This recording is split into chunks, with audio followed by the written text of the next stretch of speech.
how would you feel about playing a tabletop game or a card game that educated you more about the world of finance and investment? I would say it's about 40 years too late. I wish it was around 40 years ago. The only thing I had was Monopoly. That's the closest we got. Yeah, that was the closest, right? Yeah. There was also one called Risk. Payday. Risk, I never played Risk. Was that the war strategy game? I don't know. I never played it. And I then, think it was, yes. it was? Yeah, but it teaches you to strategize. Yeah. It trains your fires up your brain about that. So maybe you could import those tools there, but not a lot. But you know what? There are plenty more like that right now in this day and age, which is great. Yeah, because last month we spoke to Simon, one of the world's biggest tabletop board game makers, and it was founded right here in Singapore. We're going to talk to another local player in this sector, and they call Capital Gains Studio. Like Simon, there are also zombies and monsters present in their tabletop games. But what makes Capital Gains Studio different from them is that their games typically center around the theme of finance. And there's food as well, which is great. In fact, one of their first games was a card game called Wonga Mania, educating players about basic investment concepts. This game, by the way, was in collaboration with the Stock Exchange of Malaysia. So let's get this chat going. Let's put our game faces on and speak with Xeo Lye, co-founder of Capital Gains Group. It's a local tabletop game publisher. Hi Xeo Lye, welcome to Singapore today. Well, this year is a very important year for you. It marks the 10th year that Capital Gains Studio has been around, so congratulations. You came from the finance world before that, so how did these two worlds combine? Hi, I'm Alan. Great to be on board. Okay, so last time I used to give a lot of financial education talks on top of what I have in my financial career. And one day we had this idea that, how can we turn a board game and can create finance idea into a board game. So initially we actually wanted to create a financial app. So at that point in time, that was the time of Angry Birds and everybody's going around making mobile games. And we thought that, why not? Let's take a look at board games. Might be a good opportunity for board games, and we decided to start to design financial board games on the side as a hobby. So the whole thing started as a hobby, and over the years, it got kind of serious, and we decided to go more like full time into the whole business. Xeo Lye, are your games catered more towards adults or people who are slightly younger, maybe teenagers, or both? Well, when we first started, we kind of wanted the best of all worlds, which is a bad idea actually, because one of the main ideas about business is that you need to design the product for your product. Design the product for your target audience. So over the years, we kind of expanded the scope and be more targeted in the games that we design. So example like Wonga Mania, it teaches about portfolio management for younger and older crowd. However, when we went over to design this game called cryptocurrency, this is more targeted at the adults because that is where a lot of the older people are actually investing in and speculating in cryptocurrency. Yeah, the real world of crypto is not a game, but we can treat it like a game with the one that you just mentioned, the cryptocurrency game. Right. How does it mirror the risky highs and lows of investing in cryptocurrency? So when we designed this game in 2018, that was where the first crash occurred. So at that point in time, we have things like BitConnect or this kind of thing, and then we wanted to emphasize on the scammy nature of cryptocurrency. So of course, there's a good side and the bad side of cryptocurrency, and we wanted to have a very balanced look on the whole idea of cryptocurrency. We didn't want to have a positive promote cryptocurrency kind of a game. How do we have a balanced narrative? So in this game, what we do is that we have it's something like Cluedo, it's like a detective game, whereby there are 4 cryptocurrencies. One of the cryptocurrencies is actually a scam. However, we do not know which one of these 4 cryptocurrencies is a scam. Each player will get a clue. At the end of the game, all the clues will be combined and the whole mystery will kind of be revealed, and you will see which one is a scam. So throughout the game, you'll of course be mining cryptocurrency, speculating cryptocurrency, spreading rumors, hiring people to manage a cryptocurrency company. And that is the part where we try to educate people about how cryptocurrency works, how mining works, how what rumors actually pushes the price up and down, and at the end of the day, how do you identify a scam? Which of the cryptocurrency is a scam? Yeah, you can tell one if it's one located in Bahamas, right? Someone hiding there. Well, Singapore also is kind of in a bad name because we do have some crypto hedge funds that collapse in Singapore. I think the government is quite welcoming of blockchain technology and crypto. And we have FTX that happened in Bahamas, which is the headline news in the last few months. Okay, from crypto we go to zombies. Xeo Lye, what can your other game, Zombie Life Insurance, teach us about real life and insurance, but in a fun way? When we first started designing a game, we looked at the market and realized that there is no game on insurance. I guess nobody could think of any way to make insurance fun because it's just that boring. I guess so. So I guess when we first went about designing the whole insurance game, we had to deal with things about illness and death, and we didn't want that to happen because personally I've also lost loved ones to critical illness. I know sometimes if you do a game about triggering about death and illness, it will make people feel uncomfortable. So we thought that, how about we make it in a way that make it more comfortable. We put it in a zombie pandemic, which kind of mirror what's happening in the last 2 years with the pandemic going on. And you have people becoming zombies along the way, and they can fully become zombies. And along the way, what they can do is that there are different stages of zombification. There is the mild zombification, where you just go to hospital, you need to buy a hospitalization plan to cover that. Or you are like halfway through a zombie stage, and it kind of like mirror the critical illness plans you have. And of course, you can become a full zombie, which kind of illustrate how life insurance works. But of course, in the game, you don't really say die as per se as what happened in real life. You become a zombie, and you can start going around biting other people and getting them to become zombies. So this is where we try to combine the boring part of the insurance with the fun part of zombies, and we combine these two ideas together, and they created a very compelling game to both attract people to try out this game and learn about insurance at the same time. Xeo Lye, we have to ask, who's the creative genius behind some of these games? I designed some of the games, but we also have a team of designers behind us from different backgrounds. We have seasoned game designers. We have people who are from accountancies. So you need to merge different ideas and people from different expertise together in order to create such a well-integrated product. Because a lot of times when you look at games, sometimes it is just very surface. It is not well integrated, whereby the mechanics doesn't represent the real life workings of some of the games. Yeah, so a lot of thought and research and brainstorming goes behind each and every game, each and every move in every game too. Well, Capital Game Studio, you've helped many companies, schools, and individuals conceptualize, design, bespoke, and manufacture their own board or card games. Which projects were the most unusual, but the game concept itself was a winner? We have a lot of different games. So I guess the whole thing came about a couple of years ago when board games and card games started to become very popular in Singapore, and we see a lot of government agencies and corporations wanting to make games to engage the community or to do kind of like brand awareness and brand engagement.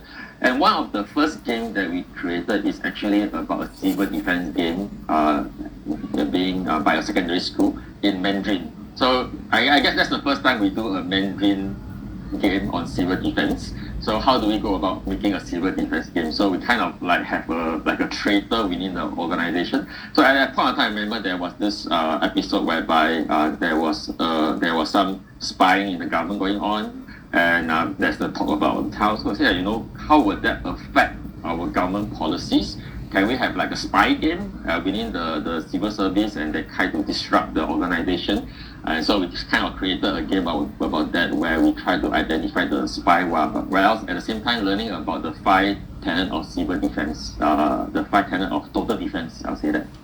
Yeah, so other games we have done is recently we did a sales game for international pharmaceutical company. So it's like, how do I train my salespeople to do cold callings, filter them into a warm market, all these kind of things.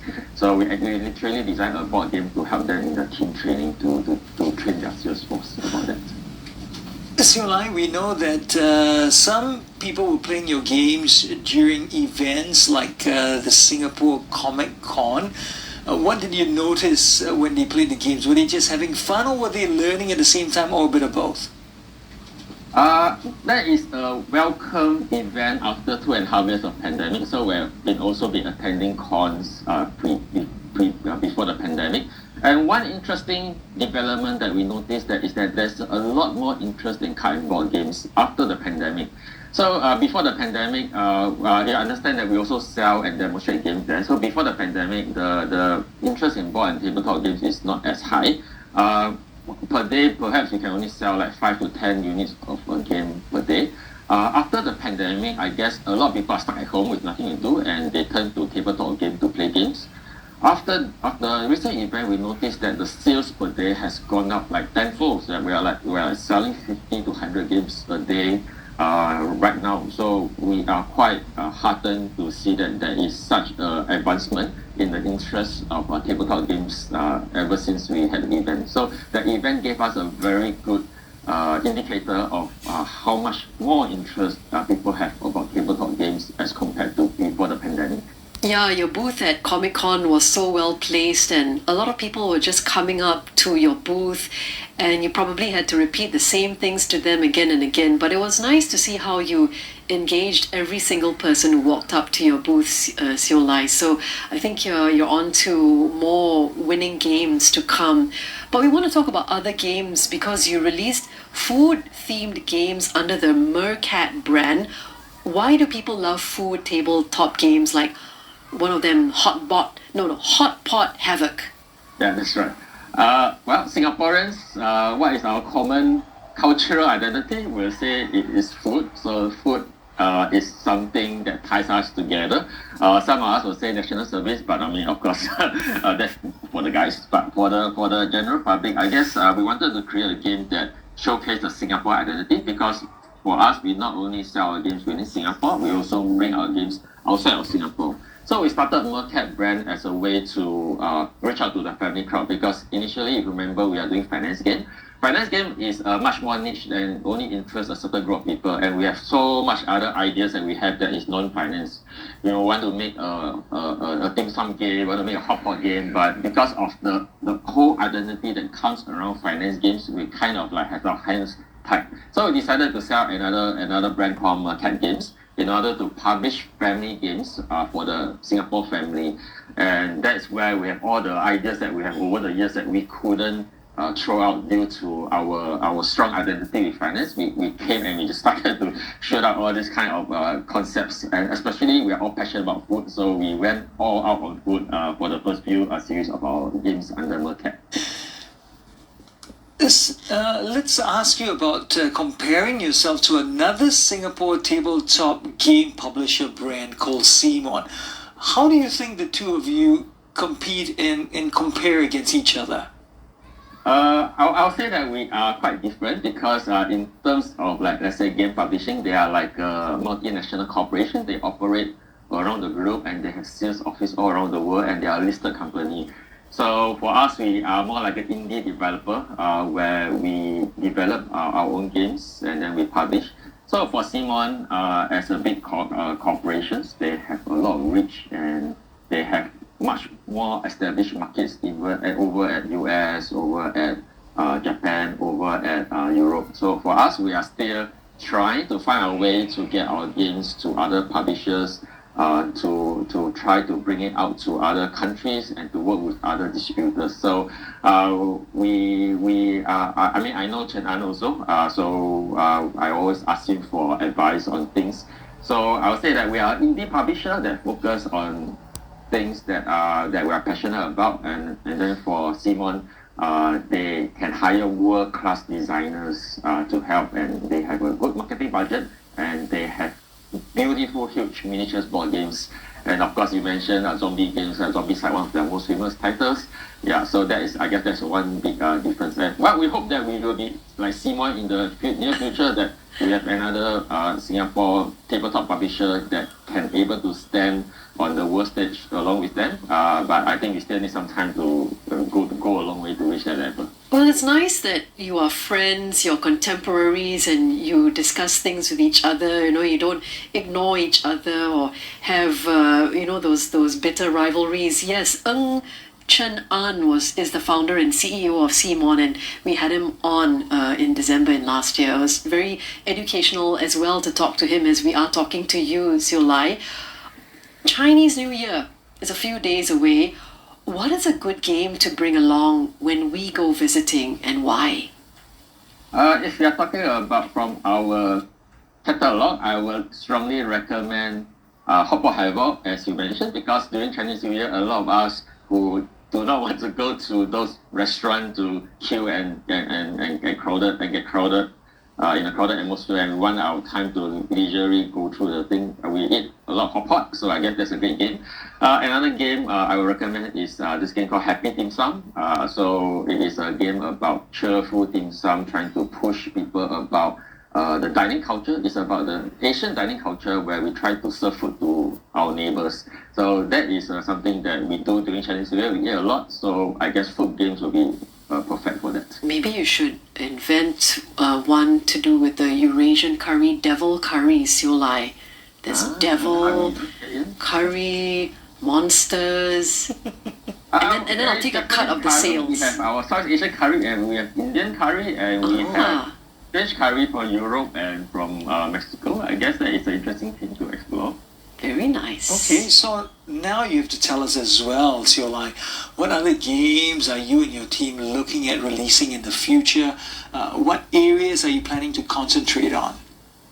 We are now trying out new things outside of finance. So the upcoming game that we're releasing is about dinosaur. So yeah, that's something very different. So it's about a dinosaur ecosystem game whereby you're herbivore and carnivore. Another game that we're launching this year is about Singapore heritage. It's called Singapore 1889. Okay, so it's about Singapore during the colonial days, how the merchants trade different kind of things like opium, like silk, all these kind of things, and how you can, and there is of course like triads that are trying to take away all your goods, and how do you work around that. And I think after that we'll go back to another finance game. This time around we are going to visit the crypto team again, whereby we are going to look at some of the new developments in cryptocurrency. I think the last 2 years gave us a lot of stories and ideas what we can do. So we are going to have a new twist to a cryptocurrency genre.